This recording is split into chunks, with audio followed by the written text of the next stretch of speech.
Welcome, friends. Welcome back to those who've been with us earlier in the day. Welcome to folks who are just joining us now. I'm Bridget Moix, General Secretary of FCNL, and I am so honored and excited to help introduce this session. This is the first of two sessions that are part of our annual meeting on acting for democracy. And we have a powerful lineup of speakers, starting with our keynote discussion today in this session with Dr. Timothy Snyder and our own Larissa Gil Sanhueza. And we are going to have a very engaging conversation, I know, at a critical time for democracy in our country. Before I introduce our speakers, I want to remind everyone of our tech. So this is a webinar format. We have the chat box closed for this session so that you can listen fully and we can focus on our speakers and the conversation between them and with us. And you will have the chance to engage in conversation and ask questions. We will be doing that not in the chat box, but through the Q&A box, that question and answer Q&A box that's at the bottom of your screen. When we get to the Q&A session, please use that to submit questions, and we will try to get to as many as we can. In the meantime, if you do ever have tech issues or need to reach out to our tech hosts and FCNL folks, you can still do that in the chat, and we will receive those messages, though you may not see them. So thank you so much, Tim, Larissa. We are so happy that you are here. I want to introduce first Timothy Snyder. He is an internationally recognized expert on authoritarianism and European history. Currently holds the inaugural Timurti Chair, I'm probably saying that wrong, you can correct me, Tim, in Modern European History at the Monk School of Global Affairs and Public Policy at the University of Toronto. And I understand from your bio, you speak 5 languages, you read 10. We already know you've written many books and received many awards, and that you also teach a number of courses. We are really, really grateful that you're here. I know that our community may know you best for your On Tyranny Lessons from the 20th Century book from 2017, and that has been, so you know, widely used and spread around the FCNL network, as you might imagine, and was shared in the first Trump administration, and of course is so relevant once again as we face the second Trump administration. And we are, of course, so grateful that you're here and appreciative of your personal connection to the Friends community. We are here with people from all around the country. We have about 222 now people and still coming onto this call, and are so grateful that you have personal connections, including your family. I was in Wilmington, Ohio recently and met your mom. Just so you know, we talked about you. And I know that Larissa may have met her as well. So I hope we can find ways to embarrass you with that during this conversation as well. We're really grateful you're here. Thank you so much, Tim. I also want to introduce Larissa Gil Sanhueza. And many of you know Larissa. She is a critical leader in our community at FCNL. She's the Young Adult Program Director. And in this role, she focuses on developing young adult advocates around the country. As someone who started her advocacy career in one of our young adult programs, like me as well, young adult alumni, Larissa prioritizes making space for others to start their own advocacy work in an environment that is safe, supportive, and empowering. She oversees our Advocacy Core program, the new Campus Chapters program, fellowship program, and our new intergenerational spring event, Friends Changemaker Weekend, which you will hear more about. She's trained thousands of people to lobby in her 7 years at FCNL and works to elevate young people, not just as advocates of the future, but as present-day experts. She's also pursuing a master's degree of her own in intercultural and international communication at American University. So, Larissa, we are so grateful that you will be leading this conversation with Timothy, and we're excited for this intergenerational discussion of how we can act for democracy. Over to you. Thanks, Bridget. And hi, everybody. Hello, Dr. Snyder. It is so great to be with you. I was telling Bridget and basically everyone else that I talked to about this plenary that I'm really looking forward to this discussion because I read your book in college on tyranny. I brought it with me. I have been rereading it now that we are in a second Trump administration. I know you wrote that after the first election, wrote it in 2017. So when I first read it, I felt that the lessons were clearly salient. Um, but it's interesting rereading it now and having different things stand out to me than the first time I read it. We've seen a development of the Trump administration's tactics, their strategies, their goals. And so I want to start this conversation by asking you about some of those differences. Considering you wrote this, I guess, now 8 years ago, which is wild to think about, 8 years ago. Is there a difference between your thinking back then when you first wrote the book and your thinking now that we are, like I said, in a second Trump administration? Well, first of all, thank you. That's for the kind introduction, everybody, and it's a pleasure to be among friends, and it's very glad to meet you, Larissa. And I too am looking forward to this.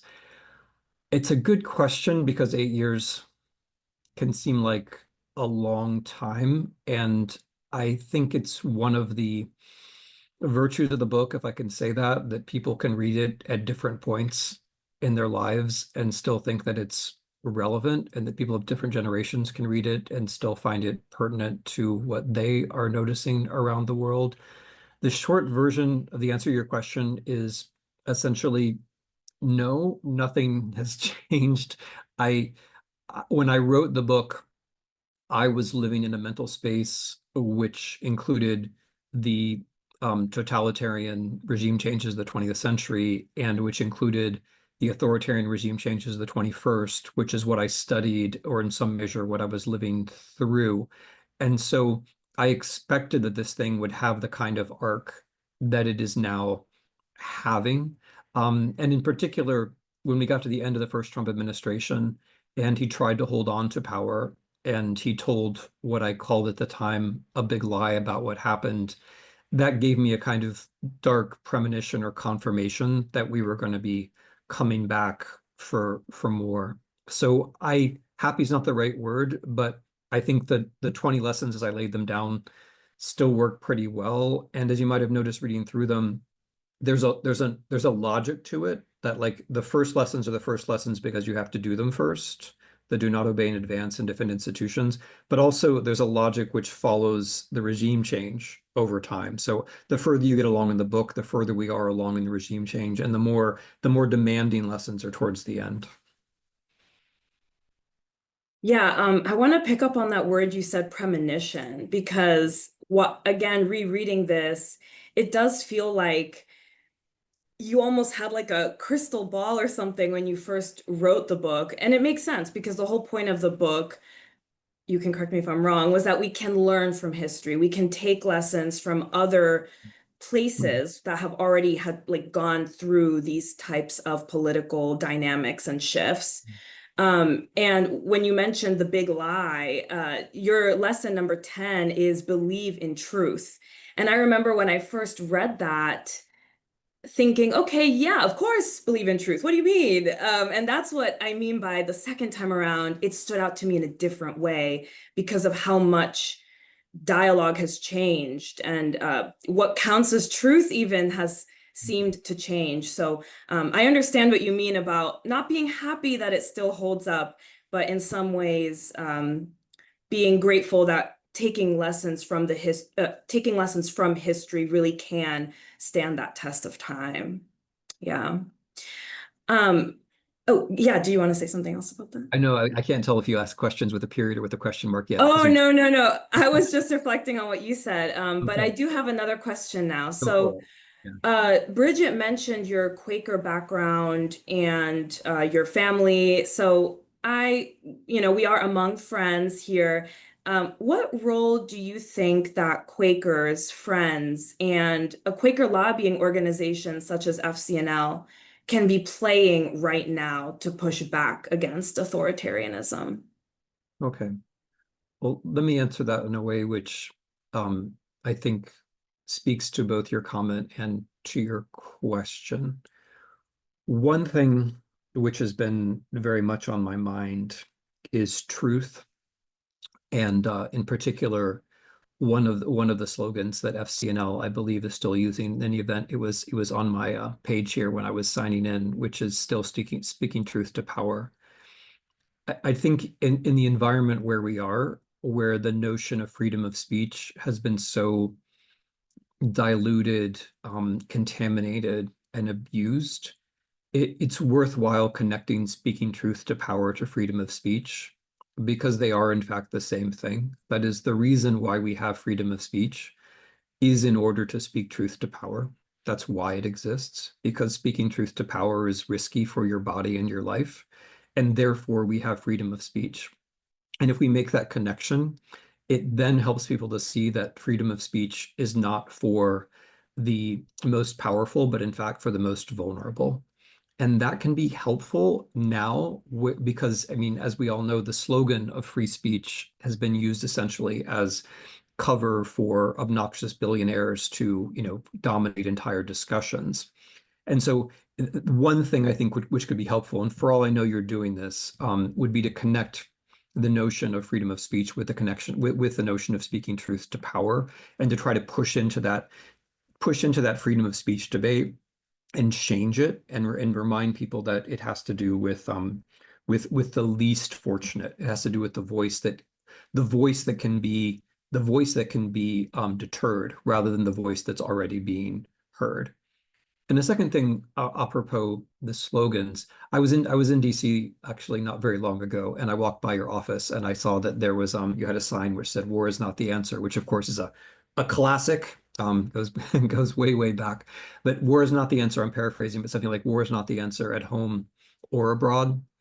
And I think that business of war against Americans is a question that FCNL or Quakers generally should be able to be very strong and helpful about, because the Trump administration has been very clear, and Secretary Hegseth has been very clear that the renaming of or their attempted renaming of the Department of Defense, Department of War, is about, coexists with, but also is coextensive with the move that war is something that the government should be practicing against people on this territory.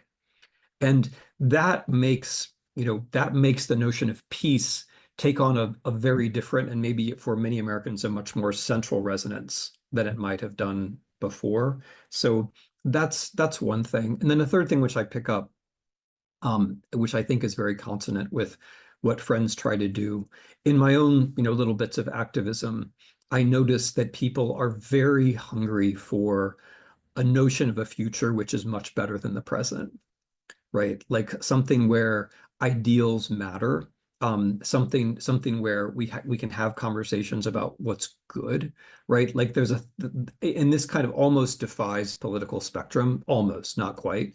But it's very broadly felt, I think, not just among young people, that we ought to be able to imagine a future which is much better. In other words, we can't just be against, but we have to be for. And so again, I think that that's a place where Friends may have a natural advantage, because we have always, I mean, imagining something which is very different than what's around us has tended to be a strength. Yeah, I appreciate that comment about Friends' unique position. I think like unique role that they can play right now. We talk a lot about having a prophetic vision at FCNL. So I really appreciate you saying it's not just what do we not want, but what is a future, what is an active vision of a future that we really do want, that we're striving toward. Yeah. Okay. Another question I have for you. So you mentioned something like, oh, it's not only young people that are trying to envision this future. And I do want to ask you about, I guess, potential generational differences or similarities in how people are interacting with some of your work and with current politics. So I know you've had many conversations with many different types of people of different ages, different backgrounds about your work. And I'm wondering if you've noticed any difference in how older versus younger generations have reacted to, for example, your 20 tips on resisting authoritarianism or any other of your work. Have you noticed any differences in generational perception of some of that? That's a great question. Certainly.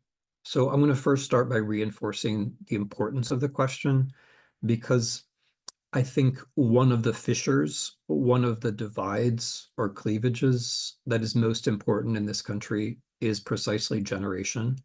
And that when I say this country, I mean the US. I'm talking to you from Toronto, where it's also an issue. And it's also the one which is least effectively engaged and least interestingly commented upon. So we all, like, everyone has jokes about generations and everyone has their ways that they're alienated from other generations. And it's almost like that's acceptable, going both directions, like going both up and down, right? Like and that makes, I think, that kind of divide unique, because in most other divides, even if we are dismissive of others, we're at least a little bit self-conscious that we're being dismissive. Whereas with generations, I feel like it's almost, thanks to the internet, acceptable. And again, I'm saying in both directions acceptable. So I just want to rest on how important that particular question is. And then, in my experience, personal but also historical, with the dissident or opposition movements that I have known to be effective, successful, and above all things, durable, they've tended to involve important multi-generational connections, where young people have older people that they admire, and older people have younger people whose lives they're following in some active way. But when I think of the dissident biographies in the part of the world that I know something about, which is Eastern Europe, it is always that way. There's always some kind of multi-generational thing going on. There's always some kind of love which is going up and down. And I think that's really important, because I mean, just for the obvious reason that there are things that you know here and there are things you know here, but if you're not talking, then you're not sharing those things. But also it speaks to time, which I think maybe you were alluding to, that if younger people can very easily think that older people just don't care about the right things because people are just in different points in their lives. And likewise, older people can think younger people don't have any idea how to change things because they just haven't had any experience with how difficult it is, and so on and so forth. And those things get reinforced very easily unless people do work together. Okay, so it's really important. The second thing I'm going to say is that I actually think it's getting better rather than worse, at least if you're judging from my own book, which is what you asked me about. So from 16 to 20, when I was out talking about the book, which I did a lot of, I gave about 150 public appearances having to do with the book in one way or another, in like synagogues and churches and labor unions and sometimes in local chapters, political parties, but all over the place. What I noticed then was that between 16 and 20, it took a long time for young people actually to kick in, at least in my personal experience with like my crowds. Whereas this time around, I haven't really noticed that. Like this time around, it's been much more mixed from the beginning. And I've had far more young people say, "Oh, your book is very important to me." And that's good, because the references in the book are like deliberately mostly 20th century references, like they're references that young people can't actually have lived through. So the second thought is, I think it's actually, in my experience anyway, it's gotten somewhat better. So I remain basically hopeful. I see it as a really fundamental issue, and I'm glad you brought it up. But my own experience has been hopeful, especially with the demonstrations. I've seen, again, roughly the same pattern where 16 to 20, the demographics were worse than at least the demonstrations that I've gone to this far. And the second, and again, it's very anecdotal, but Cincinnati in October was better than Philly in the spring, which were the two No Kings rallies that I went to, which is hopeful. And then when I'm talking to older people, so I'm talking to a younger person now, but I'm talking to older people, the main thing I say is like, you guys really have to learn how to listen. Like that type of thing. That's because there is unfortunately, I mean, there's, maybe not so applicable to friends because we're supposed to listen, but there is a way in which older people can fill up the space. Even when we're talking about a crisis. And so when I'm having this conversation with older generations, like the main thing I do is say, okay, let's recognize that most of this is our fault. Let's like start with that and then let's try to listen. Thank you for that. Just continuing on that track of generational difference slash similarity, what would you say is one lesson that we can take from older generations and one lesson that we can take from younger generations in this time? Mhm. Well, okay. I may not be able to, I may give you like 0.5 and like 1.5 or something. So, it may not be exactly one. That's But okay. the with from older generations, I think an important lesson is that it's long and hard and you have to keep doing the thing. So if one looks at the classical American examples of successful democracy movements, the women's suffrage movement and the civil rights movement, both of those had far more defeats than victories, far more, right? Like if you can't, like if you read the history just kind of week by week of both of those movements, there's a whole lot more bad news than there is good news. But the key is that people kept at it, right? And again, both of those movements, people were involved for years and years, sometimes decades. And then there was the conjuncture changed, and then there was a moment, and you were ready for that moment, right? And so it's part of opposition movements and democratic movements is doing the thing because it's good in itself, but also realizing that you don't control everything. Like you don't, there are parts of the historical conjuncture that you just don't control. But if you've been doing the thing the whole time, then when the conjuncture shows up, you might actually get a civil rights act, right? You might actually get women's right to vote. So that's something that I think is a useful historical point. And when I'm with people who are active in the 60s, like that's something that comes home to me very well. From young people, it's very and this is not only from, but also to some extent for young Americans, I think. It comes the lesson that unexpected forms of resistance can in fact be very effective, and that resistance in the 2020s, and this is something I want to say especially to Americans, right? Resistance in the 2020s very often actually starts with young people. So in my world, which is not, chiefly an American world, when you look around the world and you look at successful movements right now, it's very often Gen Z. It's very often Gen Z, and not Gen X and not the boomers. In Serbia, where people have been holding on for almost for a year now, it was started by high school students and college students, right? And then parents and university professors and teachers came along. So there is a lesson there, which is that it's like the young people often start it. And that's a lesson, by the way, which I'm going to say the other side, the people who are against democracy know very well. All this business of shutting down college campuses, at least in my opinion, didn't have anything to do with Gaza or with Israel. It had nothing to do with that. It had to do with shutting down college campuses. That's what it had to do with, because it's hard to do protest without young people. And so now, like, even though supposedly our policy towards Gaza and Israel has changed, and supposedly, like there's been a peace agreement, um, even though that's true, you'll notice that like not a single university, to my knowledge, has actually changed its policy on the free assembly of students. And that's because it was never about Gaza and Israel in the first place. It was about keeping young people from saying whatever thing they wanted to say, right? So maybe they wanted to say something about Gaza, but maybe they want to say something else now, but they can't, right? And so I think it's important for old people. I mean, like that's a point which I've been trying to make in other settings, and I can kind of hear like the eyelids, go down, right? Like that, like if you thought this was about Gaza, then you were like taking part in this big mystification, because it was all about, it was actually all about freedom of speech and speaking truth to power. Whatever you think about Gaza, because that's secondary, right? What's primary is that young people have to be able to talk. And insofar as older people interpreted college assembly freedom of speech in college campuses or freedom of speech of young people in terms of any specific issue, they were part of the problem, right? And so we have to let go of that. We have to say, okay, well, now that everything has supposedly changed, there should be free speech on campus everywhere in the country again. Like that's an important part of what has to happen.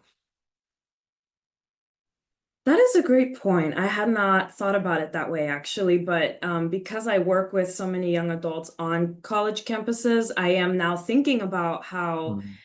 you're right that policies and like fears and concerns from students, policies from the campus and fears and concerns from the students haven't really changed. They seem to be growing and getting worse. Mm. And there are students who were being silenced on Israel-Palestine advocacy, but then they were also starting to fear organizing on other things on their college campus. So yeah, I'm connecting dots, I think, as you're speaking. And I also just want to pull out something you said at the very beginning of your answer, which is that this is long-term work. I feel Mhm. like we are constantly having to remind ourselves of that. I'm always Yeah. talking to people about how the executive orders that have come from uh, the Trump administration, they feel so fast because they are. Like it is some things changing overnight because of that tool that is being used, the executive order tool. But Congress technically still has all this process that takes time. And so even though change feels like it's happening overnight, Yeah. because some of it is, that is the case, a lot of the work that we do to push Congress is that long-term work, and it can be hard to balance those things and hold on to that when it feels like we should be moving faster. I feel like I'm having this conversation all the time with people, and I'm wondering if you have any thoughts on that balance and dynamic before we move Mhm. on to some audience questions. Yeah, no, it's been so good talking to you because we're clearly thinking about a lot of the same things, Mm, kind of on different dimensions. With the, yeah. because I think what you just said actually connects back to speak truth to power, because Trump doesn't actually have the power to issue these executive orders. Like these executive orders are just memoranda. Like all you can really do with an executive order is say, I would like to prioritize this, that, and the other thing. You can't actually create new executive powers with an executive order. You can only, so to speak, gather up the power that the president has thanks to laws that have already been passed. But that is not how it's treated in our country. Like it's not how it's treated by the New York Times. It's not how it's treated by the press. We get very excited about authoritarianism.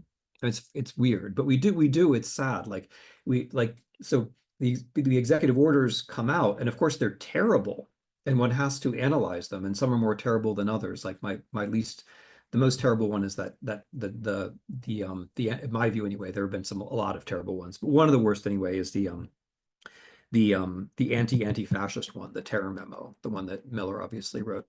But they don't like th on the other side of that, these powers belong to Congress. And so like the short-term thing is we all have to be able to say, look, the president doesn't actually have the power to do this, because when we don't say that, then we're conceding that he does, and we're allowing the regime change to go forward. And like that's something you can do quickly, and it's sort of gratifying. And then the second stage of that is the lawsuits, of course, which a lot of which will end up winning, but you tend to win more lawsuits if you stay on the first point of how, this is ridiculous. He doesn't have this power in the first place. And the second thing I wanted to add to this has to do with protest, of which I'm a big supporter. A lot of the pushback that one hears when one helps to organize protests is that, well, it's not a silver bullet, like it doesn't solve the problem overnight. No, of course it doesn't solve the problem overnight. Like it's enjoyable to do. It makes you feel better. You meet more people. It gives you a chance to get outside, but it's part of a process, right? It's part of a process. And so I think that part of the trick is to get people to see that the short-term things and the long-term things work together. Like it's not all one boring long-term struggle, nor is it just like drinking Coke. It's like not short-term gratification either. It's that some things are enjoyable in short term and you get to do them, and then some things are long term. But like those two things have to work together if we're gonna, be successful and get through this.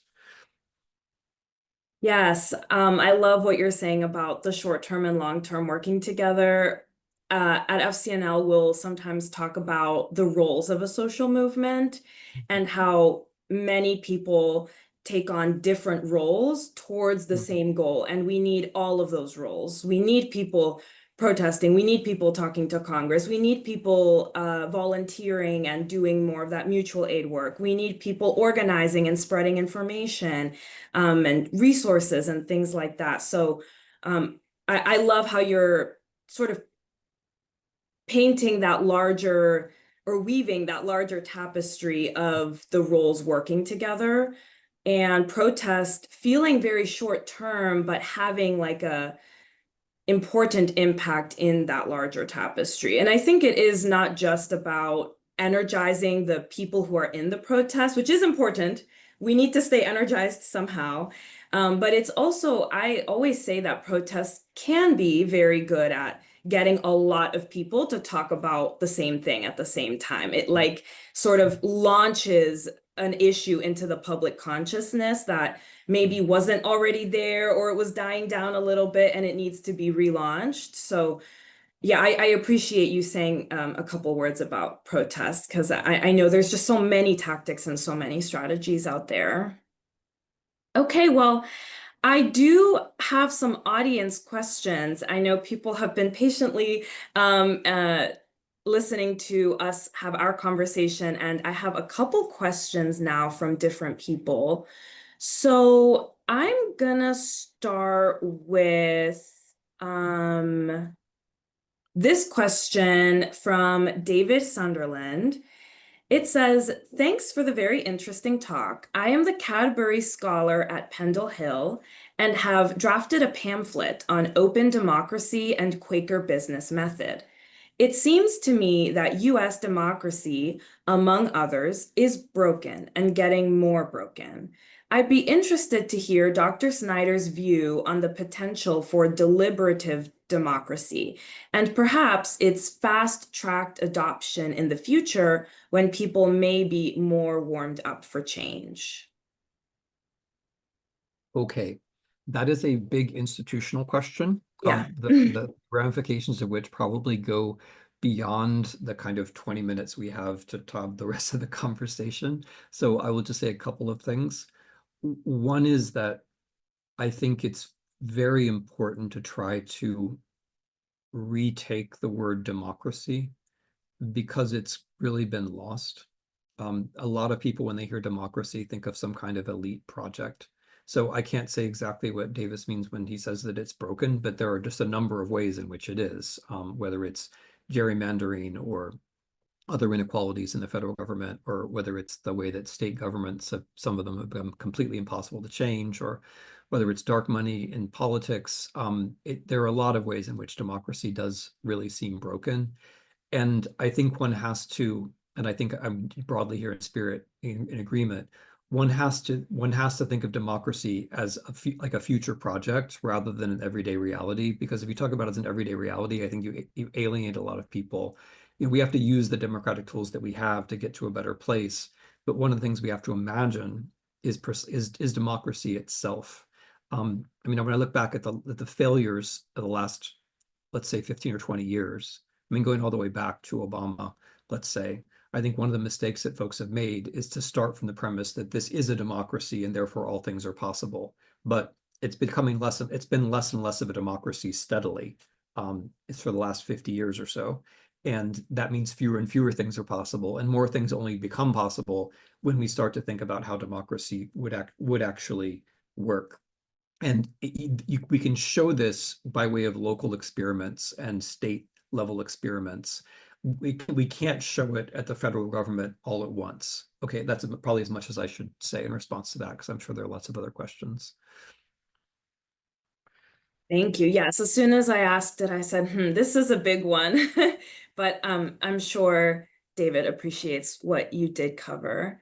So I have a couple questions that came in about the effectiveness of Congress and FCNL. FCNL has a role of lobbying Congress. We are directly communicating with Congress through lobbying, writing letters and dropping them off as constituents, making phone calls, etc. So in this current time, what role do you think FCNL or any other org that focuses on Congress, what role can they play in helping Congress restore its effectiveness? And maybe I'll add in my own thought here, like take back some of its own power as well, like you were mentioning earlier. Um, some of these powers the administration is acting like they have, but they lie with Congress, actually. So, what role Mhm. do you think we can play in helping restore some of that? Yeah, that's a hard one. I Yeah. think because we are in this we are in a historically unusual situation. We've had very bad Congresses passing very bad laws before, but it's unusual to have a Congress which essentially says i- we don't matter, which is what unfortunately the current majority seems to say. I mean, this latest pageant of shutdown plus vacation plus the Speaker of the House, continually saying he doesn't really know what's going on or making it clear that he takes his cues from the president. It's very strange. It's very strange. I think I'm repeating myself, but I think one of the main things we can do is talk about the dignity of Congress as such and talk. I mean, I think it's a reasonable position that the legislative is actually the most important branch of government, at least constitutionally. And I think talking about the dignity of Congress at least creates the space for people to listen to congressional representatives who are talking about what we might do in the future with law. Because I mean, in the next 14 months, one really can't imagine that there's going to be much law made, sadly. But what one can do in connection with 2026 is help people to remember that it's actually laws that matter, right? And then secondarily, and I'm sure you're already doing this, but start to think about exactly what big projects of law you would want to pass in January 2027, like that, like precisely what you would want to be legislating. That's the kind of thing which groups like FCNL can be doing. I mean, it goes back to what you said about having that active vision of the future. And Mm, I appreciate you bringing up January 2027. We are a nonpartisan organization, so we don't necessarily get involved with elections or anything, but it is an important dynamic to remember that we have an election year coming up, and there will be a lot of conversation around the effectiveness of Congress. So I think being even more grounded in our prophetic vision and that narrative we want for the future, I can yeah. see that being even more important. Yeah. To take a step sideways from that, Yeah. think we have to anticipate that between November of 25 and November of 26, many things are going to get sadly much worse than they are now across employment, across public health, across inequality. And much is going to depend upon whether all of that stuff just continues to be blamed on migrants or whatever, or whether those failures help us to tell a story about how things could be much better. And one way things can get much better is with laws, right? So I mean, I hate to talk about it as an opportunity because that sounds unfortunately very political, which it is. But the fact that more things are going to fall apart means that I think there will be greater willingness to listen to the idea that we could have one, two, three big laws that could make a real difference in people's lives. Yeah. Thank you. Okay, let's see what other questions we have. Okay, so from my friend Micah McCall Nicholson, they're asking, out of the 20 lessons that you cover in your book on tyranny, are there any that this might be a hard question, but are there any that you would elevate or highlight right now as being one of the most important to remember in this current moment? Um, yeah, I don't mean to dodge that. And I will answer it, but they do kind of all work together. It is Yeah. sort of a poem where there's a reason why it's in the order that it's in. As we talked about before, like number one is the most important. It's always the most important. don't obey in advance. And it's, of course, the most Quakerly one as well, because it depends on the assumption that there's some world that you can imagine that isn't the world right around you, that there's some normal inside you, which is not the same as the normal outside you. And you can stick close to that normal, which is inside you, as you don't obey in advance, as you don't adjust. So number one is always the most important, no matter what situation you're in, because if you don't do that, then you're not going to do any of the other 19. That said, number 9, be kind to our language, I think is very important right now. The language is we're well past Orwell at this point, in the way the language is being abused, and the ability not just to react to the digital and to the propagandistic, but to put words together in a way which give people a sense that things could be different. That's very important. So kindness to language in that sense.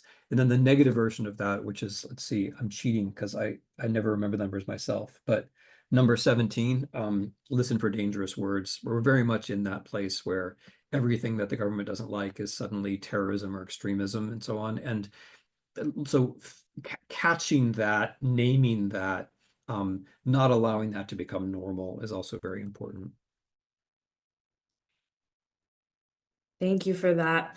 And I'm also cheating since I have the book right here, but I wanted to actually point out a lesson that I'm not going to say it's the most important, but I'll just say it stood out to me the most recently. So you write, now I don't remember which number, but one of the lessons you write about is to make eye contact and small talk.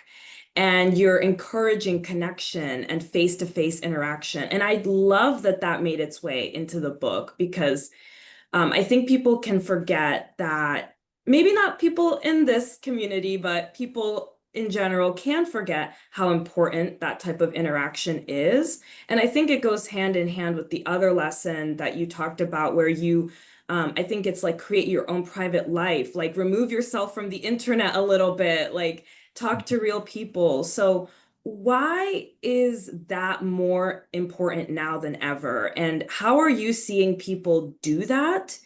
And how do you think we could get better at this nowadays? Yeah, I mean, as you say, this is a harder question. We're at a higher level of difficulty here because we're talking to Quakers. Right. Because it is a very Quaker, because Quakers in general start from the position that worship itself involves the listening posture, which is not where the whole rest of the culture necessarily is.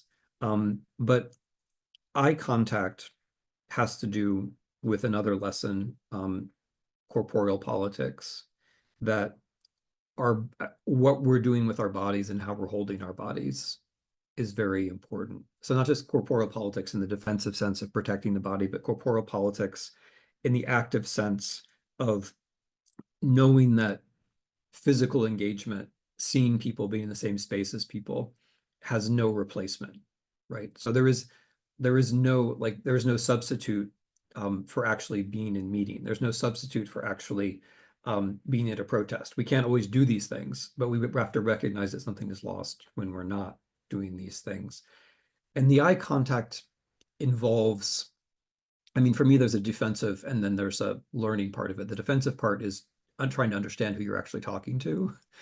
And the learning part is that if you're making eye contact, you yourself are probably listening. Like it's not so much about them. I mean, you need to acknowledge them by making eye contact, but it's also making sure that you are in fact listening. Like it's part of the protocol of making sure that you're listening and you're taking it in.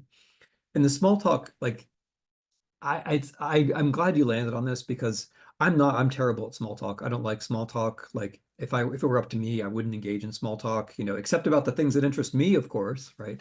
Um, I'm not a big small talker, but I think democracy is going back to David's question about deliberative democracy. I think democracy is very much about small talk. Like it's very much about setting up people to say something that they might actually think because they won't otherwise. If it's not set up for them in some way, they're not going to do it. And the way the digital world works is that it runs you, no matter who you are, like it runs you right into the middle of what you already think. So it never sets you up to have like to say something which is about you. It's always driving you like right into the middle of some kind of larger demographic which shares your opinion about something. And so the small talk, it like sets up those unpredictable situations where you might actually hear something about the world. And as I say, that can be a warning thing, you know, and you might need that warning, but it can also be a chance for people to like for you to hear where someone is coming from. And I'm not saying like I'm not one of these people who think that everybody is sorry, I'm not like a perfect Quaker. I don't actually think that everybody, if you hear them out, is going to turn out to believe in democracy because they don't. But I do think that a lot of people who vote the way you didn't want them to vote on some issue really believe something that you would agree with on some issue, right? Like inequality, for example, or wealth distribution, or even on like tech. Like there are but you'll never get there without the small talk. And also people, nobody ever changes their mind without some kind of bridge being built. Like, I mean, this is, you know, you have experience with this, and many people on this call, I'm sure, do. And probably everybody on this call is better at this than I am. But in my experience, nobody ever changes their mind without something happening in their lives, and then without somebody creating like a structure where they can start to go across. And small talk is part of that too. Yeah, I'm hearing you say, in other words, I guess, that like small talk and just talking is going to make space for finding that common ground. Like you will not find that value that you have in common, that common ground that you do share if you don't talk. And if you aren't willing to kind of get through that conversation, ask questions, be curious, and stay firm in what you believe in, of course, to some degree. But I just really appreciated that lesson because we do talk a lot in our programs at FCNL about finding that common ground and how it can be hard to do when there's a lot of emotion involved, you know, but we have to do it. Someone has to do it. And I think we are uniquely positioned as friends to have some of those conversations. It's also, there's another bit to it, which is you're offering yourself up as human. Yeah. So, like when I make small talk, I mean, I, in my life, I'm set up in some situations where I'm among people who have very different political views than me. And when I make the small talk, I feel like I'm offering myself as a human, you know, and like they can, and that like maybe they don't actually agree with anything that I say. Maybe there is no common ground at all, except that they might actually find it harder to deny that I'm human. And if that, like, that's already something right there. Like, if they accept that someone who holds all these weird views is in fact a person, right? And immediately that's easier to do as like an old white guy. I'm gonna like, that's true, but I think there is nevertheless like something. There's that part too that if you make the small talk, it's harder for them later to say, well, those people aren't really people. And so when you're making the small talk, you're also kind of offering a bit of yourself. Yeah. Yeah, I appreciate that. Thank you. Okay, we have a couple more minutes, so I'll make sure to get through more audience questions. Um, I see a question here from Ruth Olmsted, and Ruth says, fear seems to be the current administration's big hammer. Intimidate us into saying nothing, doing nothing. Clearly, some courageous people are fighting back, but fear is disabling others across the age spectrum. Can you recommend any sources of reassurance? Yeah, that's interesting. I mean, first, let me agree with the premise that fear is a very consciously deployed political resource. And then let me make the point that the feeling of fear, or let's call it anxiety, is not coextensive with actually having something to be afraid of. So the what people fear and what they really have to be afraid of is not at all the same thing. And I think we are in a political moment where one has to kind of make that evaluation. So obviously undocumented people have things, regardless of whether they feel afraid, they objectively have things to be afraid of that people who are citizens do not. And I think we are in a moment where we have to kind of consciously evaluate citizenship status and other things. And and think about our own fears and think about what we're being asked to fear. Third thing is, I really don't think we can do this just by saying, let's not be afraid. I think one has to appeal, and this goes way back into the history of Quakerism. One has to appeal to the virtue of courage. I mean, you just can't, I don't think you can do it without that. I mean, the lesson 19, I think, of On Tyranny is be as courageous as you can. Like, I don't think we can do it without affirming the value of courage. And courage means that you're afraid. Like, if you're not afraid, it's not courage, right? And so I think we have to affirm each other in being courageous, as well as counseling each other when we feel fear. Because there's no, like, my big affirmation for Ruth would be, I think we can come out on the other side of this and everything's going to be much better. But I don't think we're going to do that without a lot of people feeling a little bit afraid and being a little bit courageous. I love that connection between courage and fear. I don't think I had thought of it that way. And what was going through my head as you were talking was how some people say that hope is a practice.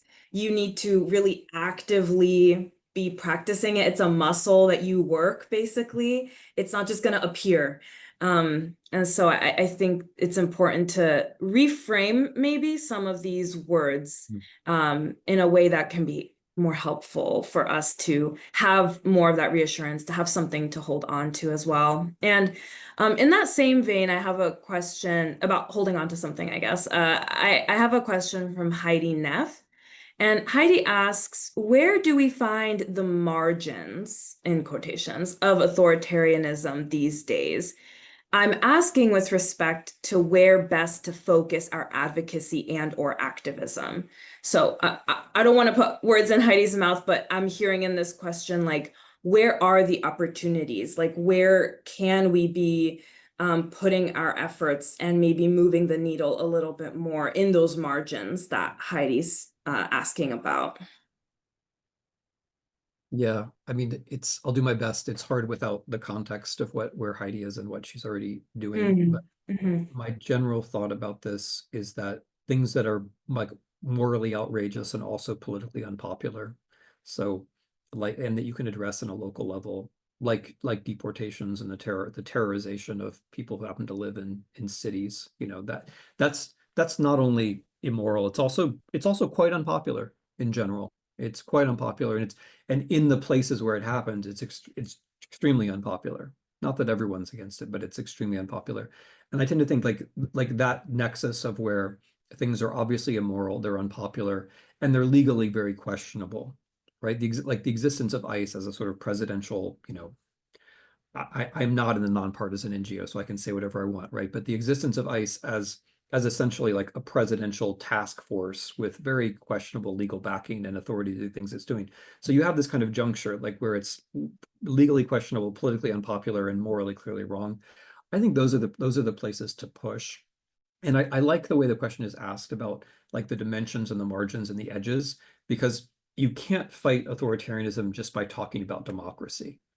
I mean, we should talk about democracy, but we like this whole move that Americans make of like, we're a democracy and let's defend democracy. Okay, but like defending democracy doesn't involve, it's not like circling a fortress. You can't actually defend it. You can only make it, right? You can only do democratic stuff. And the democratic stuff that you do tends to be creative and colorful and unexpected. As soon as you're like, okay, status quo democracy, we're defending it, I think you're then in a problematic position. So I like the way that the question is asked, like, where are their seams? Like, where can you get into their seams? Where can you make things look really bad for them by showing what really, like, by being good? And I gotta go because I got a thing at 4 o'clock. But I wanted also, Larissa, to add something to what you said at the end about hope being a practice and fear. And again, this won't completely satisfy or eliminate the basis of Ruth's question, because no matter what you do, there's going to be fear. That's normal. But for me, it goes back to protest also that people, when they can protest, like when you can do public things, you feel better than when you're not, including being less fearful. And I know lots of folks on this call will have their own examples of this, but the example of this for me that really told was in 2014 in Ukraine, where people actually were getting physically beaten and hurt on the Maidan. But what was really remarkable was that the people who were watching it on TV were much more afraid than the people who were actually physically present, even though bad things were in fact happening, right? That it's the participation. I mean, you never lose the fear, but the participation leavens the fear with other things, right? Not just hope, but like also solidarity and physical sensations. It changes your whole your set of physical parameters. So I mean, hope is a practice, but courage is also a practice, and like little tiny courageous things make it easier to do slightly less tiny courageous things as we go along.